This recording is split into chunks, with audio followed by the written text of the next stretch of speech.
Adventure 6 of The Adventures of Sherlock Holmes by Sir Arthur Conan Doyle. Adventure 6. The Man with the Twisted Lip. Isa Whitney, brother of the late Elias Whitney, D.D., principal of the Theological College of St. George's, was much addicted to opium.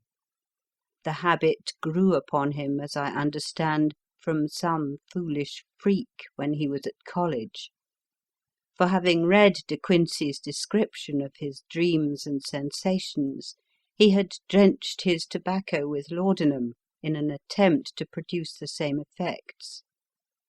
He found, as so many more have done, that the practice is easier to attain than to get rid of, and for many years he continued to be a slave to the drug, an object of mingled horror and pity to his friends and relatives. I can see him now, with yellow, pasty face, drooping lids and pinpoint pupils, all huddled in a chair, the wreck and ruin of a noble man. One night, it was in June '89, there came a ring to my bell, about the hour when a man gives his first yawn and glances at the clock. I sat up in my chair, and my wife laid her needlework down in her lap and made a little face of disappointment. "A patient," said she. "You'll have to go out." I groaned, for I was newly come back from a weary day. We heard the door open, a few hurried words, and then quick steps upon the linoleum. Our own door flew open, and a lady, clad in some dark-coloured stuff, with a black veil, entered the room.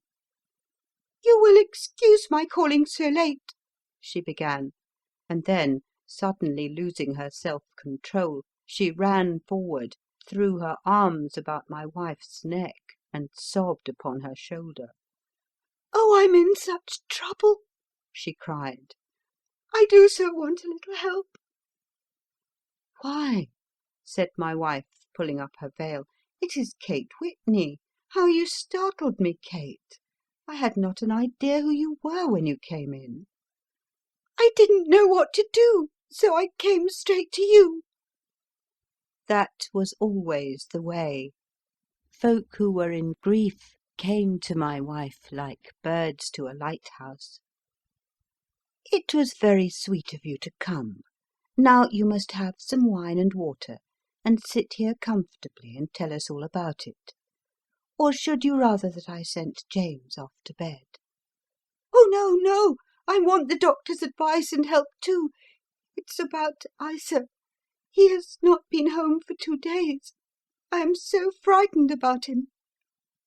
It was not the first time that she had spoken to us of her husband's trouble, to me as a doctor, to my wife as an old friend and school companion. We soothed and comforted her by such words as we could find. Did she know where her husband was? Was it possible that we could bring him back to her? It seems that it was. She had the surest information that of late he had, when the fit was on him, made use of an opium den in the farthest east of the city. Hitherto his orgies had always been confined to one day, and he had come back twitching and shattered in the evening. But now the spell had been upon him 48 hours, and he lay there, doubtless among the dregs of the docks, breathing in the poison or sleeping off the effects. There he was to be found, she was sure of it, at the Bar of Gold in Upper Swandam Lane. But what was she to do? How could she, a young and timid woman, make her way into such a place and pluck her husband out from among the ruffians who surrounded him? There was the case, and of course there was but one way out of it. Might I not escort her to this place? And then, as a second thought, why should she come at all? I was Isa Whitney's medical adviser, and as such I had influence over him. I could manage it better if I were alone. I promised her on my word that I would send him home in a cab within 2 hours, if he were indeed at the address which she had given me. And so in 10 minutes I had left my armchair and cheery sitting room behind me, and was speeding eastward in a hansom on a strange errand, as it seemed to me at the time, though the future only could show how strange it was to be. But there was no great difficulty in the first stage of my adventure. Upper Swandam Lane is a vile alley lurking behind the high wharves which line the north side of the river to the east of London Bridge.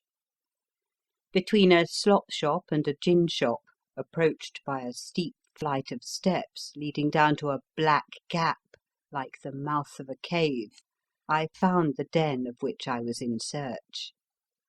Ordering my cab to wait, I passed down the steps, worn hollow in the centre by the ceaseless tread of drunken feet, and by the light of a flickering oil lamp above the door I found the latch and made my way into a long, low room, thick and heavy with the brown opium smoke, and terraced with wooden berths like the forecastle of an emigrant ship.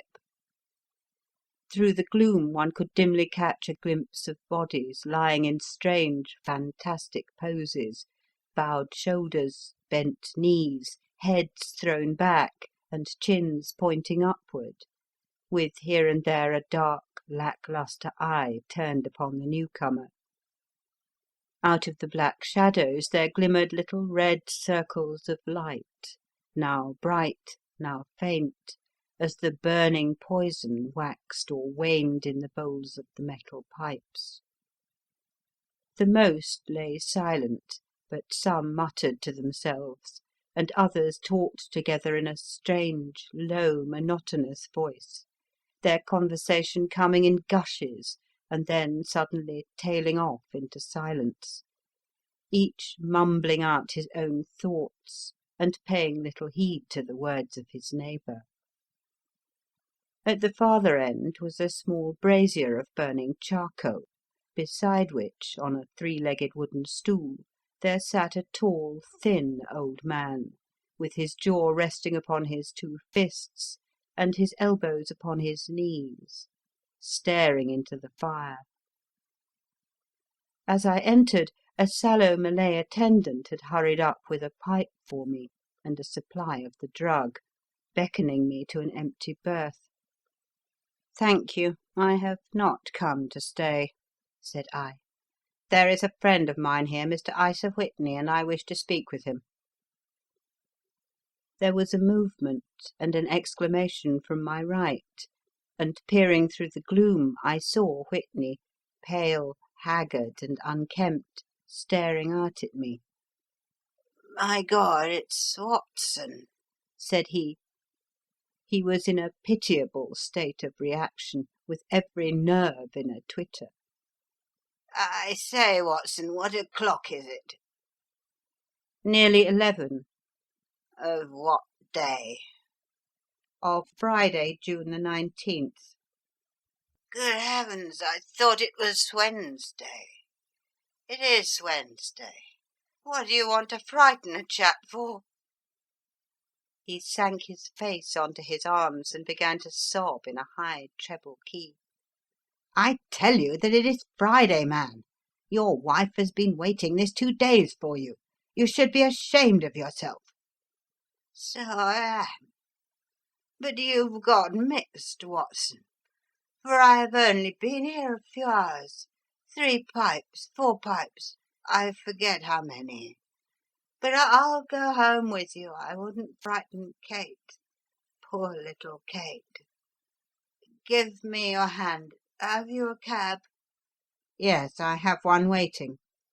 "Then I shall go in it. But I must owe something. Find what I owe, Watson. I am all off colour. I can do nothing for myself."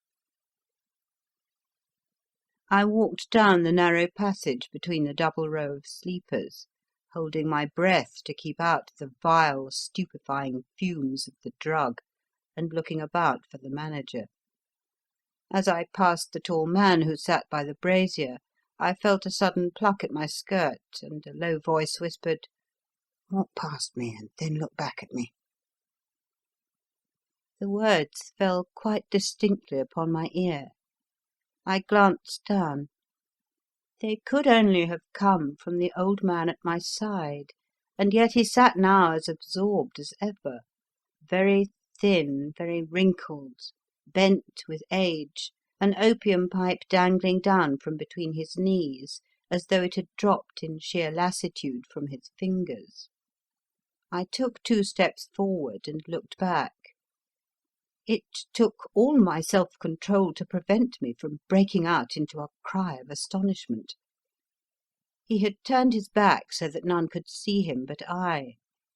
His form had filled out, his wrinkles were gone, the dull eyes had regained their fire, and there, sitting by the fire and grinning at my surprise, was none other than Sherlock Holmes.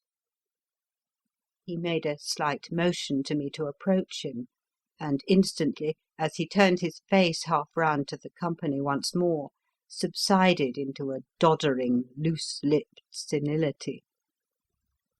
"Holmes," I whispered, "what on earth are you doing in this den?" "As low as you can," he answered. "I have excellent ears. If you would have the great kindness to get rid of that sottish friend of yours, I should be exceedingly glad to have a little talk with you." "I have a cab outside." "Then pray send him home in it. You may safely trust him, for he appears to be too limp to get into any mischief. I should recommend you also to send a note by the cabman to your wife, to say that you have thrown in your lot with me. If you will wait outside, I shall be with you in 5 minutes." It was difficult to refuse any of Sherlock Holmes' requests, for they were always so exceedingly definite, and put forward with such a quiet air of mastery. I felt, however, that when Whitney was once confined in the cab my mission was practically accomplished, and for the rest, I could not wish anything better than to be associated with my friend in one of those singular adventures which were the normal condition of his existence. In a few minutes I had written my note, paid Whitney's bill, led him out to the cab, and seen him driven through the darkness. In a very short time a decrepit figure had emerged from the opium den, and I was walking down the street with Sherlock Holmes. For 2 streets he shuffled along with a bent back and an uncertain foot. Then, glancing quickly round, he straightened himself out and burst into a hearty fit of laughter. "I suppose, Watson," said he, "that you imagine that I have added opium smoking to cocaine injections and all the other little weaknesses on which you have favoured me with your medical views." "I was certainly surprised to find you there." "But not more so than I to find you." "I came to find a friend." "And I to find an enemy." "An enemy?" "Yes, one of my natural enemies. Or shall I say my natural prey? Briefly, Watson, I am in the midst of a very remarkable inquiry, and I have hoped to find a clue in the incoherent ramblings of these sots, as I have done before now. Had I been recognized in that den, my life would not have been worth an hour's purchase, for I have used it before now for my own purposes, and the rascally lascar who runs it has sworn to have vengeance upon me. There is a trap door at the back of that building, near the corner of Paul's Wharf, which could tell some strange tales of what has passed through it upon the moonless nights." What? You do not mean bodies? Aye, bodies, Watson. We should be rich men if we had £1,000 for every poor devil who has been done to death in that den. It is the vilest murder trap on the whole riverside, and I fear that Neville St. Clair has entered it never to leave it more. But our trap should be here. He put his 2 forefingers between his teeth and whistled shrilly, a signal which was answered by a similar whistle from the distance, followed shortly by the rattle of wheels and the clink of horses' hoofs. "Now, Watson," said Holmes, as a tall dog-cart dashed up through the gloom, throwing out 2 golden tunnels of yellow light from its side lanterns. "You'll come with me, won't you?" "If I can be of use." "Oh, a trusty comrade is always of use, and a chronicler still more so. My room at the Cedars is a double-bedded one." "The Cedars?" "Yes, that is Mr. Sinclair's house. I am staying there while I conduct the inquiry." "Where is it, then?" "Near Lee, in Kent. We have a 7-mile drive before us." "But I am all in the dark." "Of course you are. You'll know all about it presently. Jump up here. All right, John, we shall not need you. Here's £half-a-crown. Look out for me tomorrow about 11. Give her her head. So long, then." He flicked the horse with his whip, and we dashed away through the endless succession of sombre and deserted streets, which widened gradually until we were flying across a broad balustraded bridge, with the murky river flowing sluggishly beneath us. Beyond lay another dull wilderness of bricks and mortar, its silence broken only by the heavy regular footfall of the policeman, or the songs and shouts of some belated party of revellers. A dull wrack was drifting slowly across the sky, and a star or 2 twinkled dimly here and there through the rifts of the clouds. Holmes drove in silence, with his head sunk upon his breast, and the air of a man who is lost in thought, while I sat beside him, curious to learn what this new quest might be which seemed to tax his powers so sorely, and yet afraid to break in upon the current of his thoughts.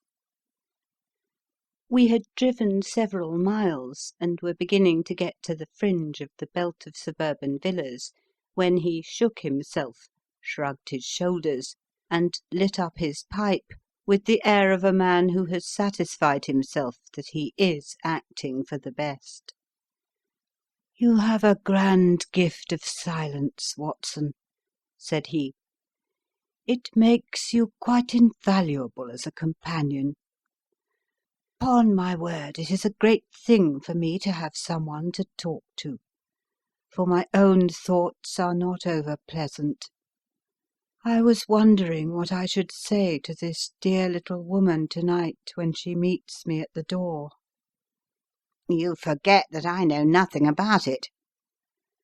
"I shall just have time to tell you the facts of the case before we get to Lee. It seems absurdly simple, and yet somehow I can get nothing to go upon. There's plenty of thread, no doubt, but I can't get the end of it into my hand. Now, I'll state the case clearly and concisely to you, Watson, and maybe you can see a spark where all is dark to me." "Proceed, then." Some years ago, to be definite, in May 1884, there came to Lee a gentleman, Neville St. Clair by name, who appeared to have plenty of money.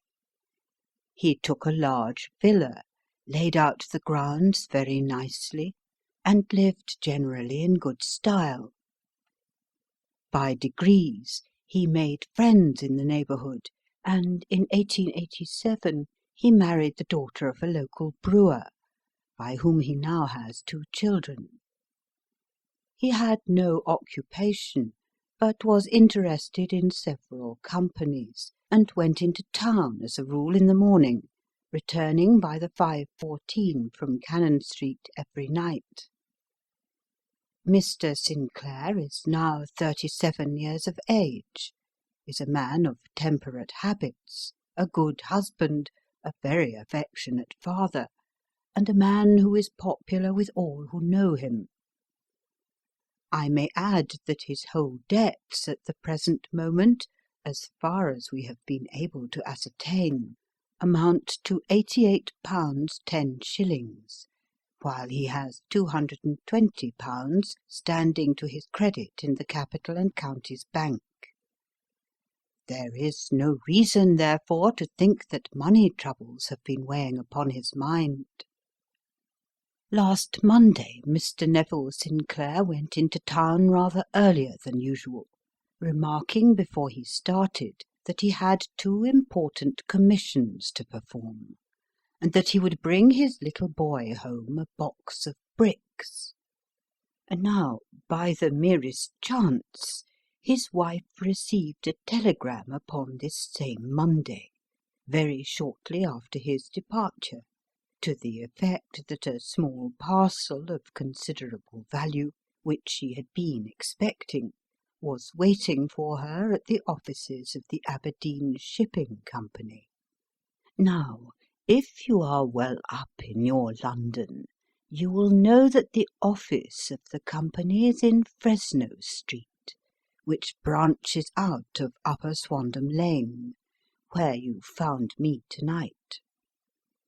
Mrs. Sinclair had her lunch, started for the city, did some shopping, proceeded to the company's office, got her packet, and found herself at exactly 4:35 walking through Swandam Lane on her way back to the station. Have you followed me so far? It is very clear. If you remember, Monday was an exceedingly hot day, and Mrs. Sinclair walked slowly, glancing about in the hope of seeing a cab, as she did not like the neighbourhood in which she found herself. While she was walking in this way down Swandam Lane, she suddenly heard an ejaculation or cry, and was struck cold to see her husband looking down at her, and, as it seemed to her, beckoning to her from a second-floor window. The window was open, and she distinctly saw his face, which she described as being terribly agitated. He waved his hands frantically to her, and then vanished from the window so suddenly that it seemed to her that he had been plucked back by some irresistible force from behind. One singular point which struck her quick feminine eye was that although he wore some dark coat, such as he had started to town in, he had on neither collar nor necktie. Convinced that something was amiss with him, she rushed down the steps, for the house was none other than the opium den in which you found me tonight, and running through the front room she attempted to ascend the stairs which led to the first floor. At the foot of the stairs, however, she met this Lascar scoundrel of whom I have spoken, who thrust her back, and, aided by a Dane who acts as assistant there, pushed her out into the street. Filled with the most maddening doubts and fears, she rushed down the lane, and, by rare good fortune, met in Fresno Street a number of constables with an inspector, all on their way to their beat. The inspector and 2 men accompanied her back, and in spite of the continued resistance of the proprietor, they made their way to the room in which Mr. Sinclair had last been seen. There was no sign of him there. In fact, in the whole of that floor there was no one to be found, save a crippled wretch of hideous aspect, who, it seems, made his home there. Both he and the Lascar stoutly swore that no one else had been in the front room during the afternoon. So determined was their denial that the inspector was staggered, and had almost come to believe that Mrs. Sinclair had been deluded, when, with a cry, she sprang at a small deal box which lay upon the table, and tore the lid from it. Out there fell a cascade of children's bricks. It was the toy which he had promised to bring home. This discovery, and the evident confusion which the cripple showed, made the inspector realize that the matter was serious. The rooms were carefully examined, and results all pointed to an abominable crime. The front room was plainly furnished as a sitting-room, and led into a small bedroom, which looked out upon the back of one of the wharves. Between the wharf and the bedroom window is a narrow strip, which is dry at low tide, but is covered at high tide with at least 4½ feet of water. The bedroom window was a broad one, and opened from below. On examination, traces of blood were to be seen upon the window-sill, and several scattered drops were visible upon the wooden floor of the bedroom. Thrust away behind a curtain in the front room were all the clothes of Mr. Neville Sinclair, with the exception of his coat. His boots, his socks, his hat, and his watch, all were there. There were no signs of violence upon any of these garments, and there were no other traces of Mr. Neville Sinclair. Out of the window he must apparently have gone, for no other exit could be discovered, and the ominous bloodstains upon the sill gave little promise that he could save himself by swimming, for the tide was at its very highest at the moment of the tragedy. And now, as to the villains who seemed to be immediately implicated in the matter. The Lascar was known to be a man of the vilest antecedents, but as, by Mrs. Sinclair's story, he was known to have been at the foot of the stair within a very few seconds of her husband's appearance at the window, he could hardly have been more than an accessory to the crime. His defence was one of absolute ignorance, and he protested that he had no knowledge as to the doings of Hugh Boone, his lodger, and that he could not account in any way for the presence of the missing gentleman's clothes. So much for the Lascar manager. Now for the sinister cripple who lives upon the second floor of the opium den, and who was certainly the last human being whose eyes rested upon Neville Sinclair. His name is Hugh Boone, and his hideous face is one which is familiar to every man who goes much to the city.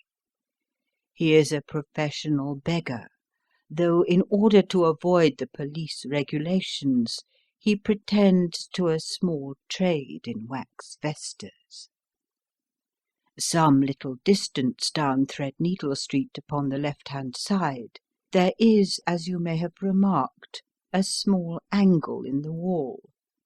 Here it is that this creature takes his daily seat, cross-legged with his tiny stock of matches on his lap, and as he is a piteous spectacle, a small rain of charity descends into the greasy leather cap which lies upon the pavement beside him. I have watched the fellow more than once, before ever I thought of making his professional acquaintance, and I have been surprised at the harvest which he has reaped in a short time. His appearance, you see, is so remarkable that no one can pass him without observing him.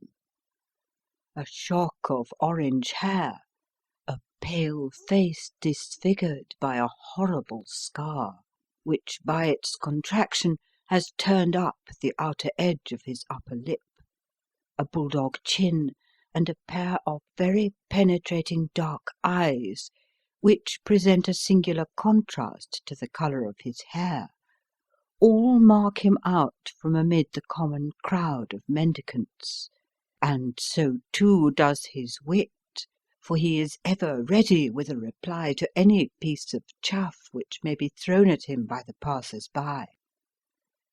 This is the man whom we now learn to have been the lodger at the opium den, and to have been the last man to see the gentleman of whom we are in quest. But a cripple, said I. What could he have done single-handed against a man in the prime of life? He is a cripple in the sense that he walks with a limp, but in other respects he appears to be a powerful and well-nurtured man.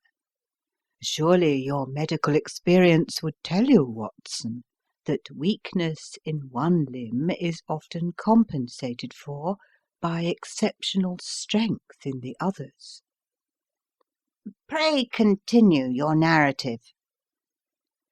Mrs. Sinclair had fainted at the sight of the blood upon the window, and she was escorted home in a cab by the police, as her presence could be of no help to them in their investigations. Inspector Barton, who had charge of the case, made a very careful examination of the premises, but without finding anything which threw any light upon the matter. One mistake had been made in not arresting Boone instantly, as he was allowed some few minutes, during which he might have communicated with his friend the Lascar. But this fault was soon remedied, and he was seized and searched without anything being found which could incriminate him. There were, it is true, some bloodstains upon his right shirt sleeve, but he pointed to his ring finger, which had been cut near the nail, and explained that the bleeding came from there, adding that he had been to the window not long before, and that the stains which had been observed there came doubtless from the same source. He denied strenuously having ever seen Mr. Neville Sinclair, and swore that the presence of the clothes in his room was as much a mystery to him as to the police. As to Mrs. Sinclair's assertion that she had actually seen her husband at the window, he declared that she must have been either mad or dreaming. He was removed, loudly protesting, to the police station, while the inspector remained upon the premises, in the hope that the ebbing tide might afford some fresh clue. And it did, though they hardly found upon the mudbank what they had feared to find. It was Neville Sinclair's coat, and not Neville Sinclair, which lay uncovered as the tide receded.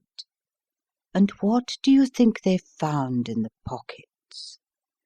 I cannot imagine. No, I don't think you would guess. Every pocket stuffed with pennies and halfpennies, 421 pennies and 270 halfpennies. It was no wonder that it had not been swept away by the tide.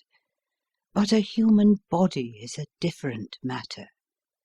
There is a fierce eddy between the wharf and the house. It seemed likely enough that the weighted coat had remained when the stripped body had been sucked away into the river. But I understand that all the other clothes were found in the room. Would the body be dressed in a coat alone?" "No, sir, but the facts might be met speciously enough. Suppose that this man Boone had thrust Neville Sinclair through the window. There is no human eye which could have seen the deed. What would he do then? It would, of course, instantly strike him that he must get rid of the telltale garments. He would seize the coat, then, and be in the act of throwing it out, when it would occur to him that it would swim and not sink.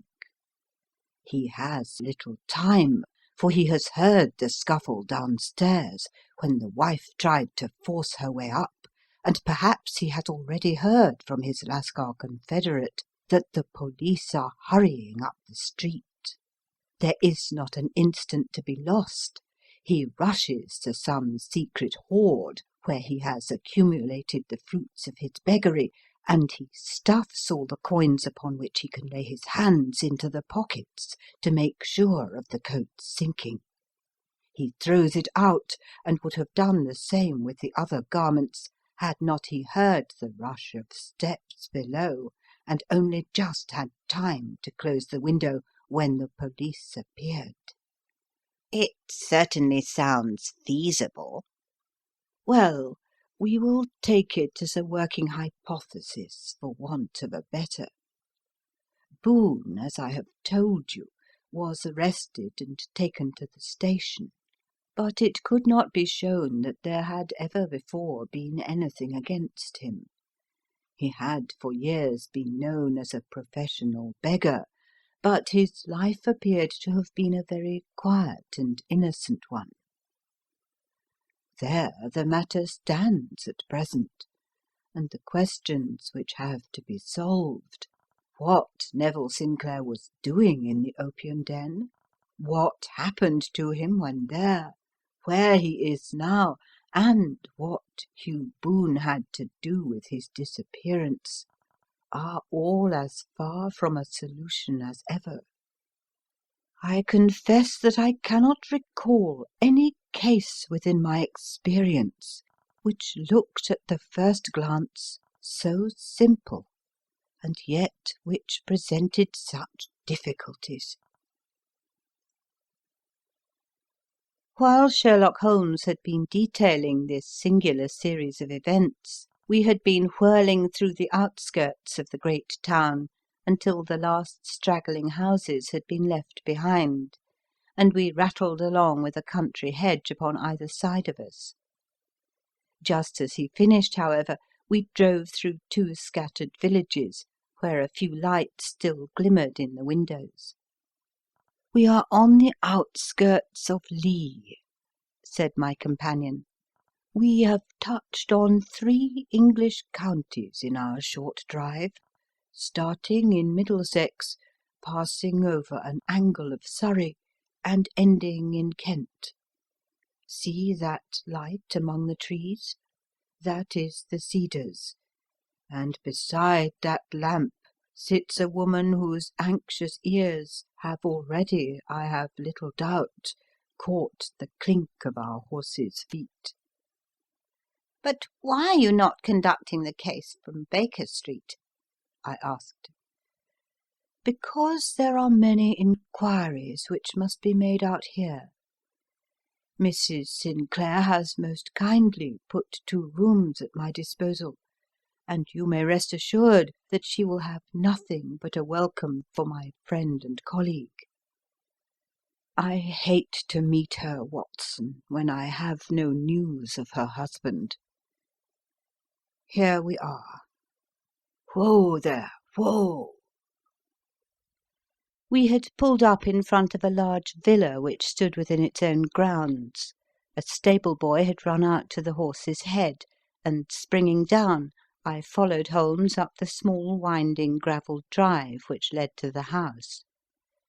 As we approached, the door flew open, and a little blonde woman stood in the opening, clad in some sort of light mousseline de soie, with a touch of fluffy pink chiffon at her neck and wrists. She stood with her figure outlined against the flood of light, one hand upon the door, one half raised in her eagerness, her body slightly bent, her head and face protruded, with eager eyes and parted lips, a standing question. "Well?" she cried. "Well?" And then, seeing that there were two of us, she gave a cry of hope, which sank into a groan as she saw that my companion shook his head and shrugged his shoulders. "No good news?" "None." "No bad?" "No." "Thank God for that! But come in. You must be weary, for you have had a long day." "This is my friend, Dr. Watson. He has been of most vital use to me in several of my cases, and a lucky chance has made it possible for me to bring him out and associate him with this investigation." "I am delighted to see you," said she, pressing my hand warmly. "You will, I am sure, forgive anything that may be wanting in our arrangements, when you consider the blow which has come so suddenly upon us." "My dear madam," said I am an old campaigner, and if I were not, I can very well see that no apology is needed. If I can be of any assistance, either to you or to my friend here, I shall indeed be happy." "Now, Mr. Sherlock Holmes," said the lady, as we entered a well-lit dining room, upon the table of which a cold supper had been laid out, "I should very much like to ask you one or two plain questions, to which I beg that you will give a plain answer." "Certainly, madam." "Do not trouble about my feelings. I am not hysterical nor given to fainting. I simply wish to hear your real opinion." "Upon what point?" "In your heart of hearts, do you think that Neville is alive?" Sherlock Holmes seemed to be embarrassed by the question. "Frankly, now?" she repeated, standing upon the rug and looking keenly down at him as he leaned back in a basket chair. "Frankly, then, madam, I do not." "You think that he is dead?" "I do." "Murdered?" "I don't say that. Perhaps." "And on what day did he meet his death?" "On Monday." "Then perhaps, Mr. Holmes, you will be good enough to explain how it is that I have received a letter from him to-day." Sherlock Holmes sprang out of his chair as if he had been galvanized. "What?" he roared. "Yes, to-day." She stood smiling, holding up a little slip of paper in the air. "May I see it?" "Certainly." He snatched it from her in his eagerness, and smoothing it out upon the table, he drew over the lamp and examined it intently. I had left my chair and was gazing at it over his shoulder. The envelope was a very coarse one, and was stamped with the Gravesend postmark, and with the date of that very day, or rather of the day before, for it was considerably after midnight.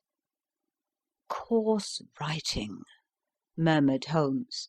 "Surely this is not your husband's writing, madam?" "No, but the enclosure is." "I perceive also that whoever addressed the envelope had to go and inquire as to the address." "How can you tell that?" "The name, you see, is in perfectly black ink, which has dried itself. The rest is of the greyish colour, which shows that blotting paper has been used. If it had been written straight off and then blotted, none would be of a deep black shade. This man has written the name, and there has then been a pause before he wrote the address, which can only mean that he was not familiar with it. It is, of course, a trifle, but there is nothing so important as trifles. Let us now see the letter. Ah, there has been an enclosure here. Yes, there was a ring, his signet ring. And are you sure that this is your husband's hand? One of his hands. One? His hand when he wrote hurriedly. It is very unlike his usual writing, and yet I know it well. Dearest, do not be frightened. All will come well. There is a huge error which it may take some little time to rectify. Wait in patience, Neville. Written in pencil upon the flyleaf of a book, octavo size, no watermark.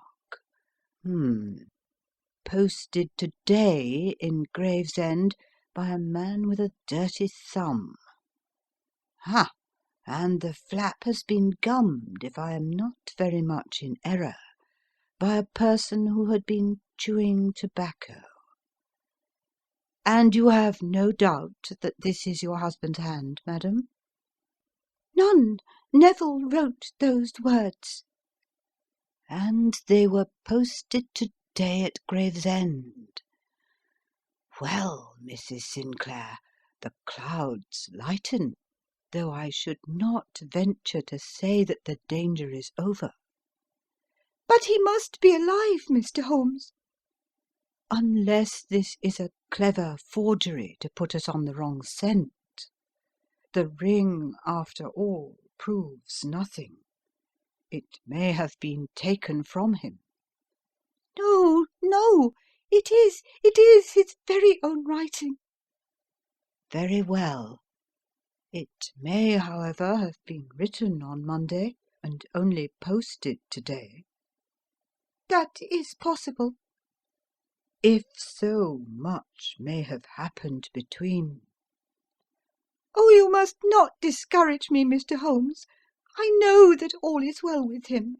There is so keen a sympathy between us that I should know if evil came upon him. On the very day that I saw him last, he cut himself in the bedroom, and yet I, in the dining room, rushed upstairs instantly, with the utmost certainty that something had happened. Do you think that I would respond to such a trifle, and yet be ignorant of his death? I have seen too much not to know that the impression of a woman may be more valuable than the conclusion of an analytical reasoner.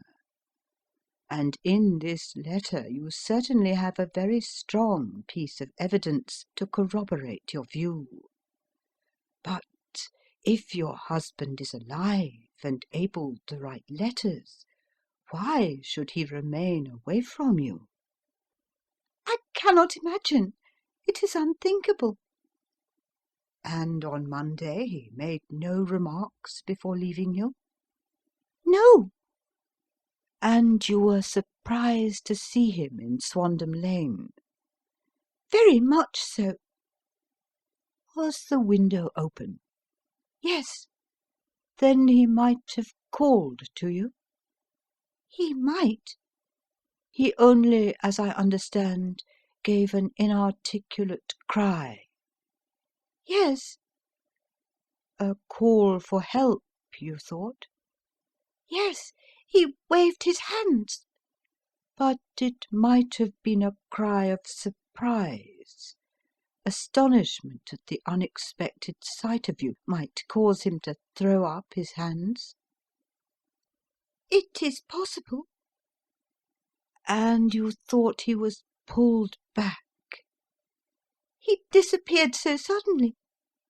He might have leapt back. You did not see anyone else in the room?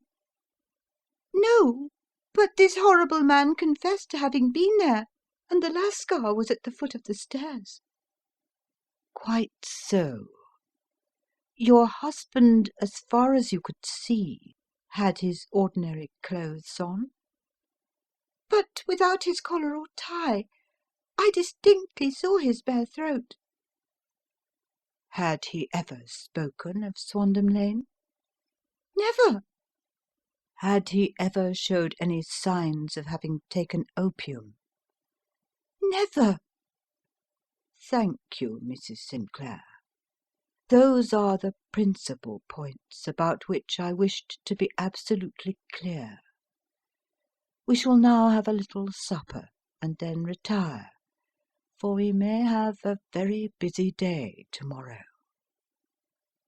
A large and comfortable double-bedded room had been placed at our disposal, and I was quickly between the sheets, for I was weary after my night of adventure.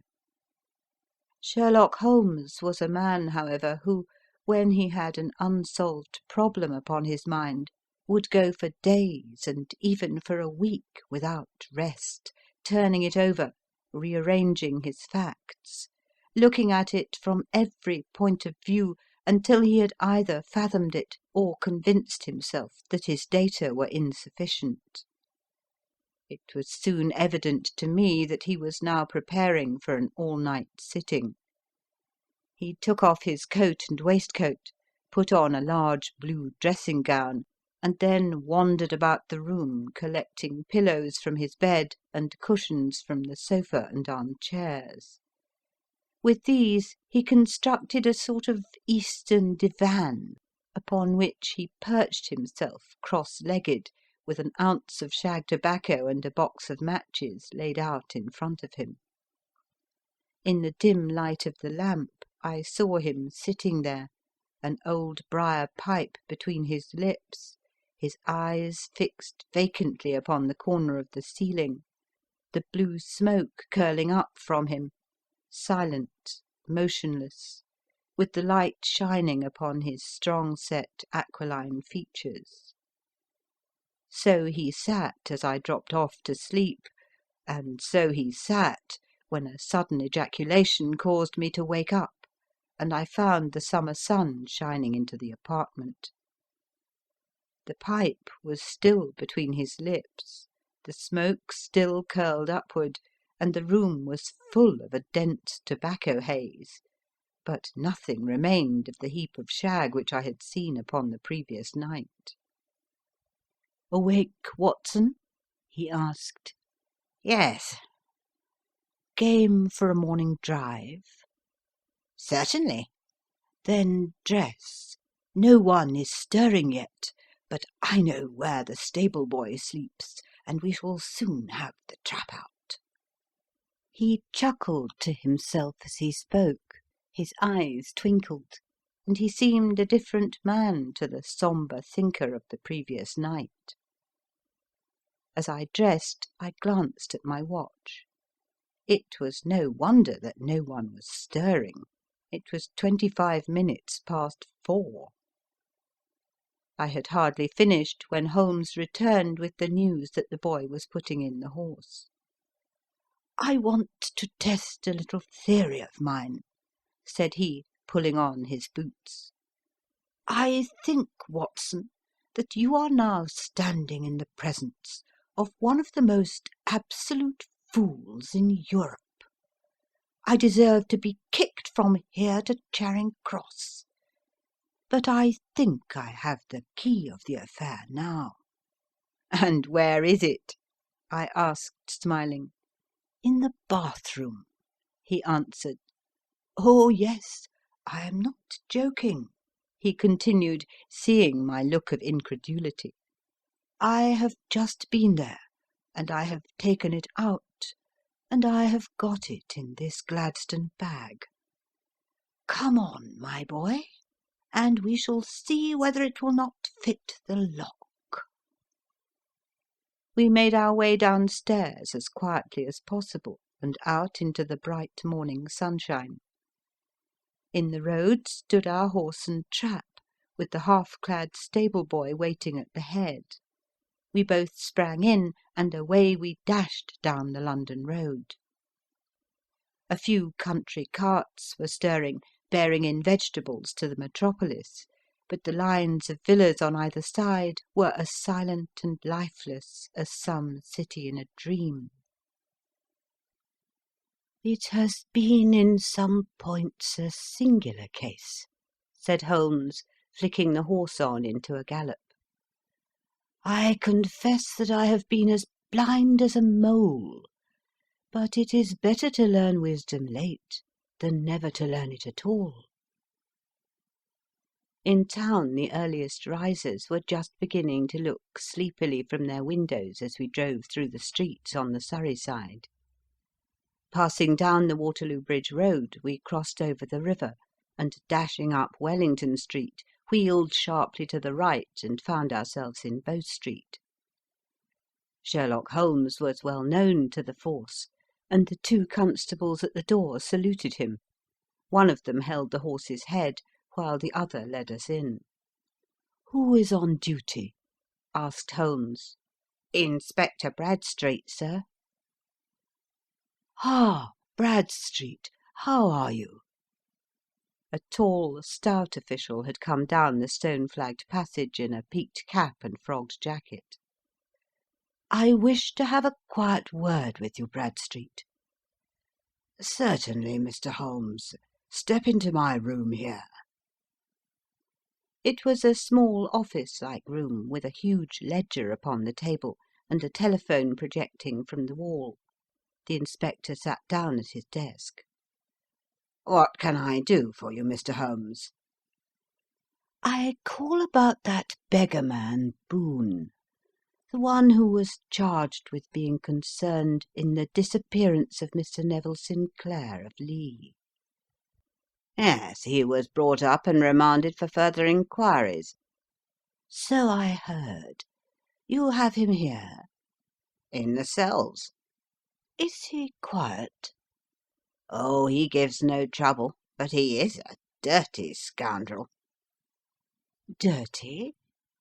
"Yes, it's all we can do to make him wash his hands, and his face is as black as a tinker's. Well, once his case has been settled, he will have a regular prison bath, and I think if you saw him you would agree with me that he needed it." "I should like to see him very much." "Would you?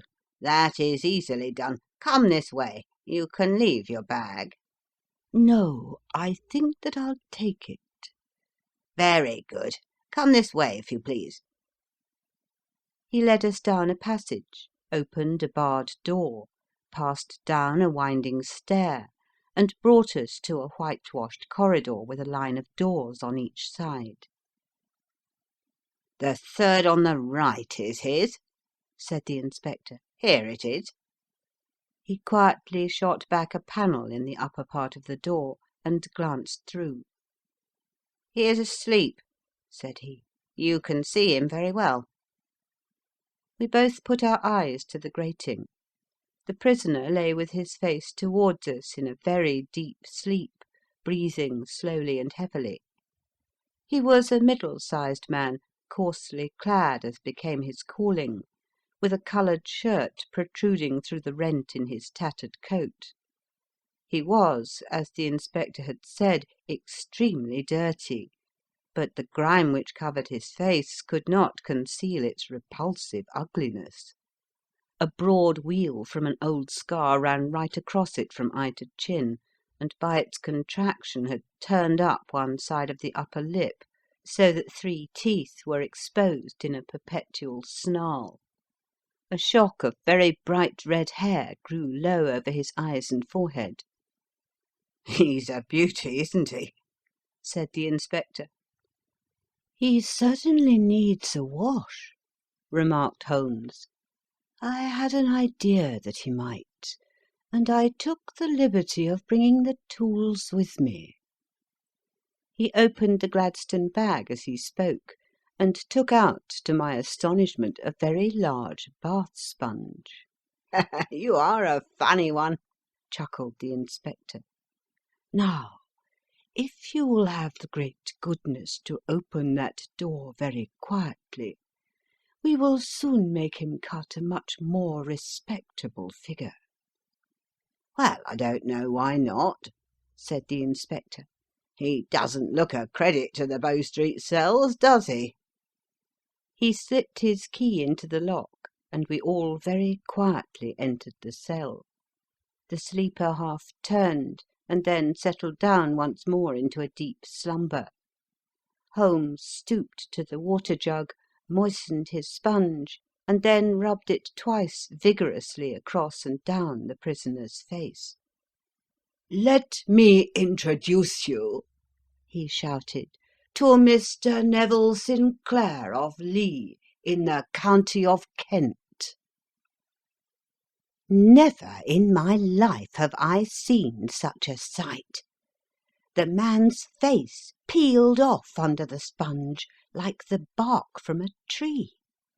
Gone was the coarse brown tint, gone too was the horrid scar which had seamed it across, and the twisted lip which had given the repulsive sneer to the face.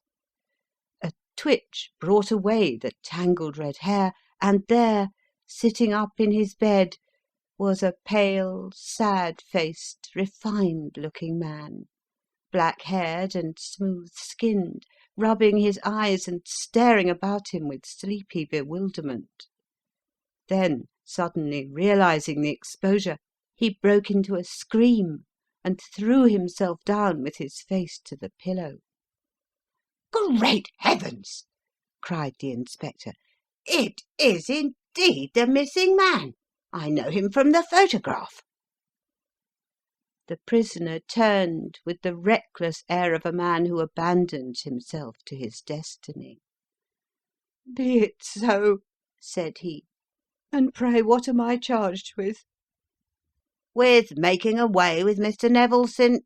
Oh, come, you can't be charged with that unless they make a case of attempted suicide of it," said the inspector with a grin.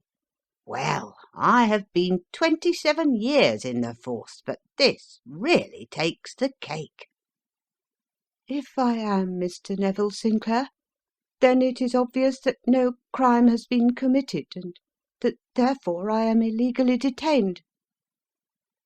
"No crime, but a very great error has been committed," said Holmes. "You would have done better to have trusted your wife."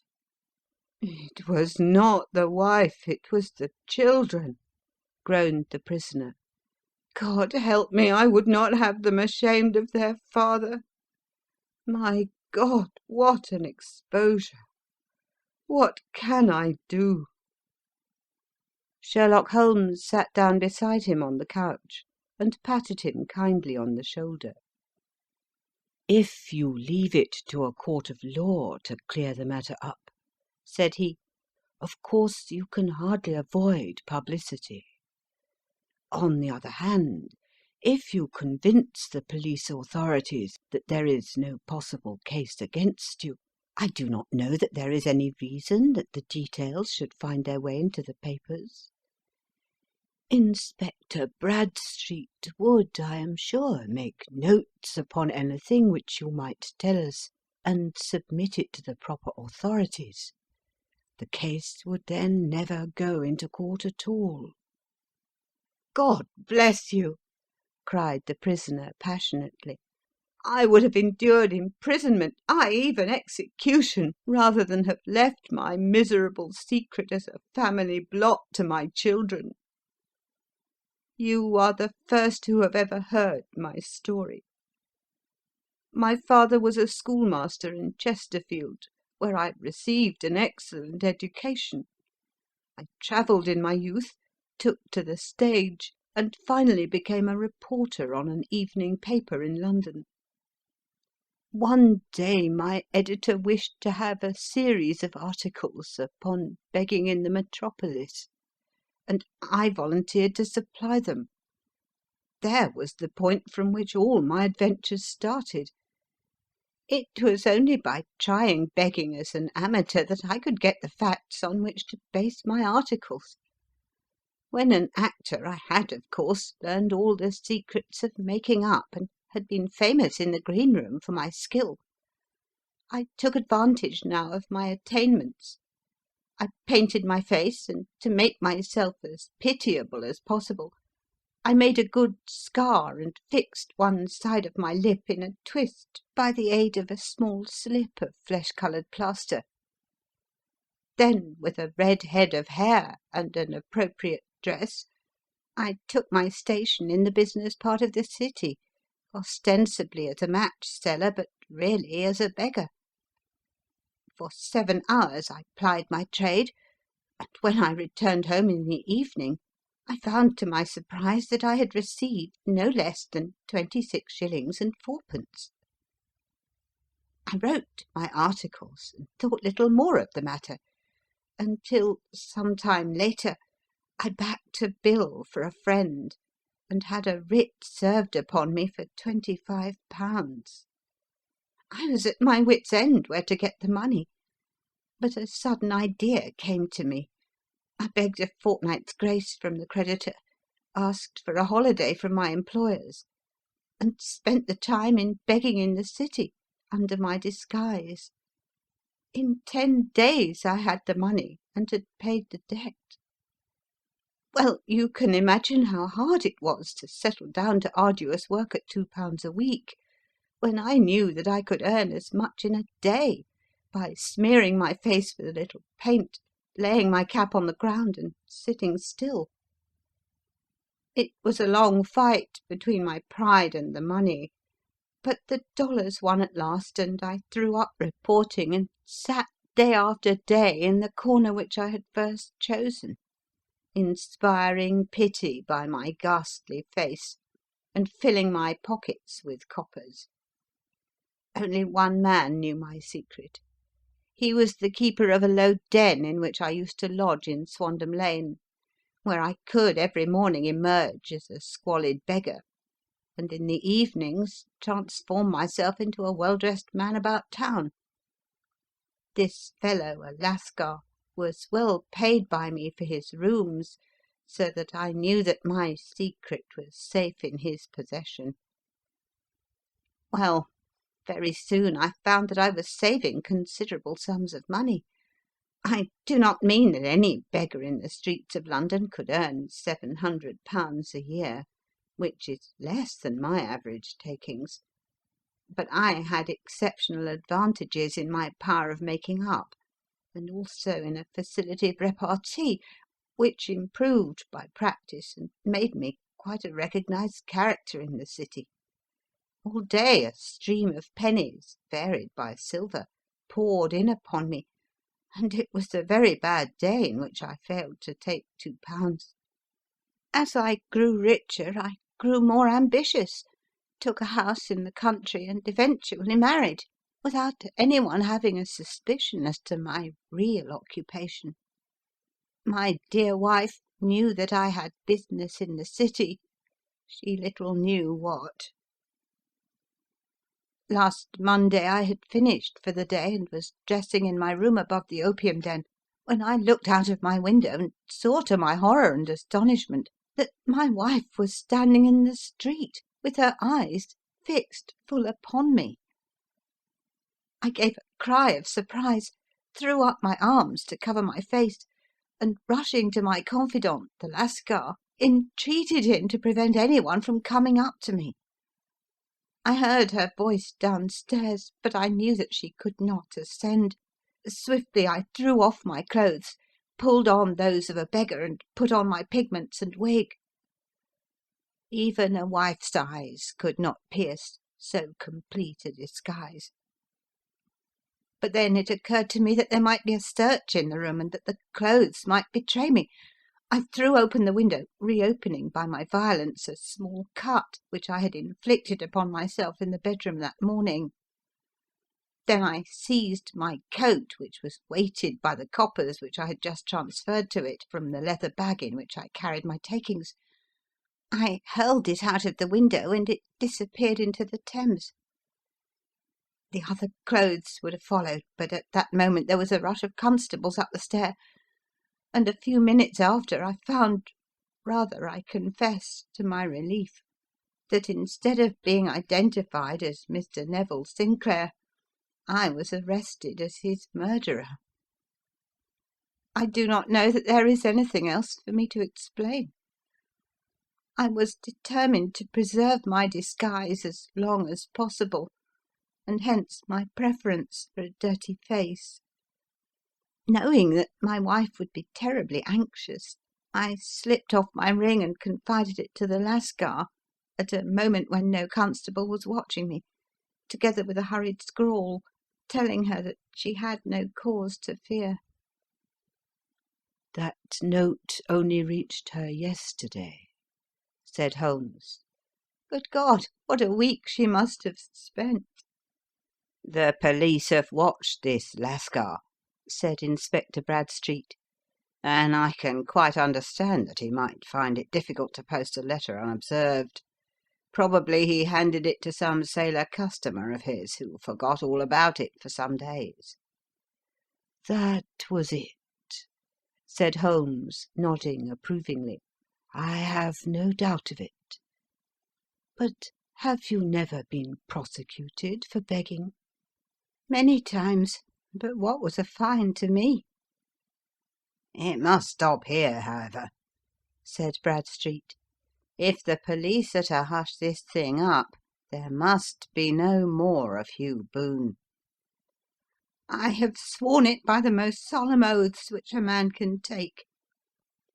In that case, I think it is probable that no further steps may be taken. But if you are found again, then all must come out. I am sure, Mr. Holmes, that we are very much indebted to you for having cleared the matter up. I wish I knew how you reach your results. I reached this one, said my friend, by sitting upon 5 pillows and consuming an ounce of shag. I think, Watson, that if we drive to Baker Street, we shall just be in time for breakfast. End of Adventure 6. The Man with the Twisted Lip.